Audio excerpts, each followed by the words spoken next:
સંડોવાયેલું છે, એટલે પાકિસ્તાન મુર્દાબાદના નારાઓ આપણે બોલાવીએ છીએ. પાકિસ્તાન મુર્દાબાદ, પાકિસ્તાન મુર્દાબાદ, પાકિસ્તાન મુર્દાબાદ. આ દેશની અંદર ભૂતકાળની અંદર પણ આવા બનાવો બનતા હતા, અને આ જે તાજેતરમાં પણ જે બનાવ બન્યો છે એ દેશ માટે ખૂબ કલંકિત બનાવ છે. આપણા દેશના નાગરિકોએ પબ્લિક રેલી યોજવામાં જે જાહેરાત કરી એના અનુસંધાનમાં આજે કોઠંબાની અંદરથી સારા એવા મુખ્ય આગેવાનો અને ગ્રામજનો જોડાયા છે. આજે આપણે જે બનાવ બન્યો છે એને ખૂબ વખોડી કાઢીએ છીએ. આવા બનાવો ભવિષ્યની અંદર ના બને એના માટે સરકારશ્રીને પણ આપણે વિનંતી કરીએ કે એમના કાર્યક્ષેત્રમાં આવતા જે પ્રશ્નો હોય એ પ્રશ્નો માટે એમણે ખૂબ ચિંતિત રહેવું જોઈએ. આ એક વહીવટી ક્ષતિના કારણે આ બનાવ બન્યો છે, પરંતુ આપણા જે નેતાઓએ ભારતને પાકિસ્તાને પણ ચીમકી આપી છે, અને કડક પગલાંના હેઠળ આ દેશની અંદર ફરીથી આવું ન બને એવા આયોજન પણ થઈ રહ્યું છે. તેમ છતાંય પણ આપણે આપણા ગામની વસ્તીના પ્રમાણમાં પણ રાષ્ટ્રીય પ્રેમ માટે આપણે આજે જે લોકો એમના સ્વજનો ગુમાયા છે એ સૌના માટે દિલગીરી વ્યક્ત કરી છે. એમના કુટુંબ અને વાલીવારસોને જે કંઈ દુઃખની ઘડીની અંદર આપણે સૌ એમાં આપણે ભાવનાત્મક રીતે એમને એમના આત્માને શાંતિ મળે એવી અહીંયા આપણે પ્રાર્થના કરીએ.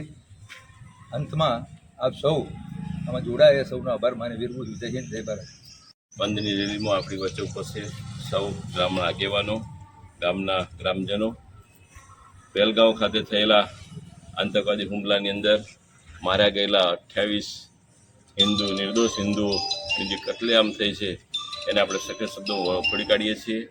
અને આ જે કૃત્ય થયું છે, જે ધર્મ આધારિત કૃત્ય કર્યું છે, ઘણું જ ખરાબ બાબત છે. એને આપણે સખત શબ્દો વખોડી કાઢીએ અને આવનારા દિવસોની અંદર આવું કૃત્ય ના થાય, એનું પુનરાવર્તન ના થાય એનો એક સંદેશો આપણે આજે કોઠંબા બંધ રાખીને સરકાર તેમજ આગેવાનોને આપણે પહોંચાડીએ છીએ, જેથી આવનારા દિવસોમાં બિનસાંપ્રદાયિક દેશની અંદર આવા કોઈ કૃત્યોને સ્થાન ના હોવું જોઈએ.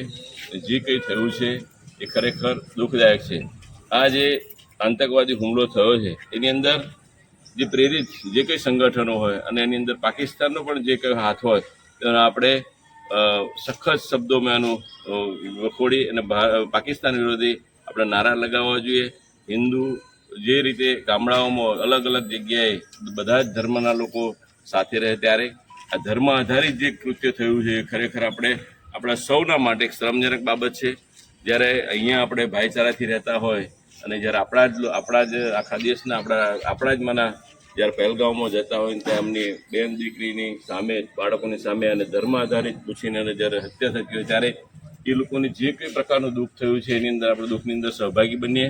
અને જે 28 હિન્દુ મૃતાત્માઓ, જે આત્માઓ છે, એમના આત્માને એમના શાંતિ આપે, એમના પરિવારજનોને આ દુઃખદ ઘડીએ પ્રભુ એમને વિચાર આપે, એમને સહન કરવાની શક્તિ આપે. અને આજે કોઠંબા ગામે સ્વયંભૂ રીતે ખાલી દિલીપભાઈને પેલા દિલીપભાઈ 2-3 આયા કે આપણે આવું કરીએ, એક સામાન્ય મેસેજથી આજે સખત કોઠંબા સજ્જડ બંધ રહ્યું છે. એ બદલ સૌ ગ્રામજનોનો અને વેપારી મિત્રોનો આભાર માનીએ છીએ.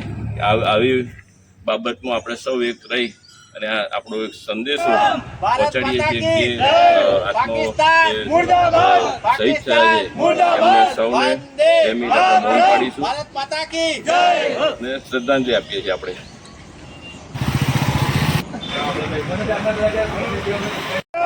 भारत माता की पाकिस्तान मुर्दाबाद, पाकिस्तान मुर्दाबाद, वंदे मातरम, भारत माता की जय.